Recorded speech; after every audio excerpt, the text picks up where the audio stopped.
Before versus during quarantine statistics.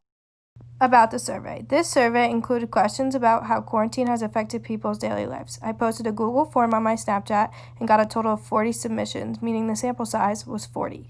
The first question I asked was before quarantine started, around what time did you wake up in the morning? On average, people were picking and answering between 5:30 a.m. and 7 a.m. This is because they would have to wake up for school or work. The mean of this was 6:39 in the morning. Now, during quarantine, I asked what time do you wake up in the morning? As you can see, people are waking up later in the day, the average and mean being around 10 a.m. This is because people do not have to wake up for school or work. Next, I asked before quarantine started around what time did you go to sleep? Most people were going to sleep around 10 p.m. to 12 a.m. The median, which was the best number to represent this data, was at 10 p.m. I then compared to what time people were going to sleep during quarantine.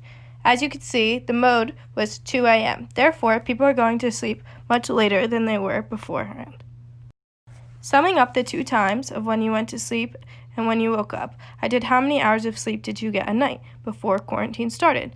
Most people were getting between 5 to 8 hours of sleep. Once quarantine started, some people were starting to get more hours of sleep, while others were getting less hours of sleep. This is because they don't have as much of a schedule, so their sleep time has fluctuated. Next, I wanted to compare the schoolwork and homework.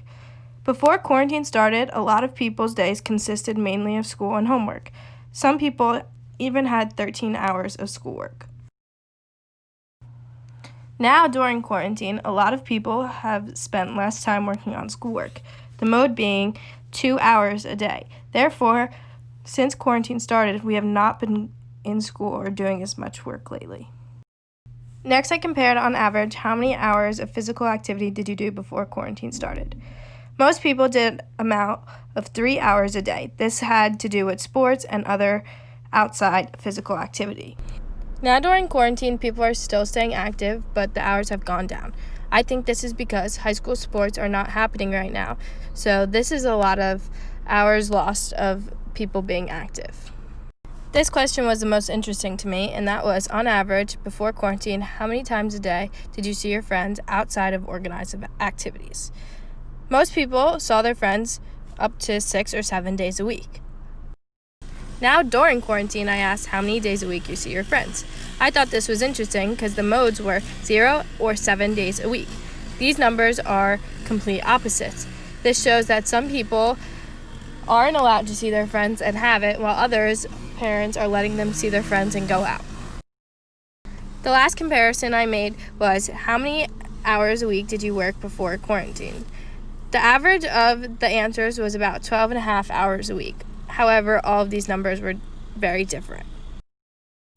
As shown on the chart, during quarantine, most people aren't working at all. This is because most high schoolers work jobs that are considered non-essential. However, some people are working more. Overall thoughts. Overall, this project gave me good insight on how people's times and daily life has been affected by being in quarantine. Before this change, a lot of people's days consisted of going to school and working. Now people are working less and have more free time. It is interesting to see how people's lives change by not having a schedule. Sleep schedules have changed dramatically for people. People tend to go to sleep later now and sleep in compared to before quarantine. Also, what I found interesting was the change of social life. During quarantine, some people have been able to see their friends more while others have not at all. The other comparisons were also interesting to see and look at. I enjoyed comparing the other people's numbers to my personal numbers. In conclusion, the responses provided, I was able to get a good understanding of how people's lives have changed since quarantine started with the use of statistics.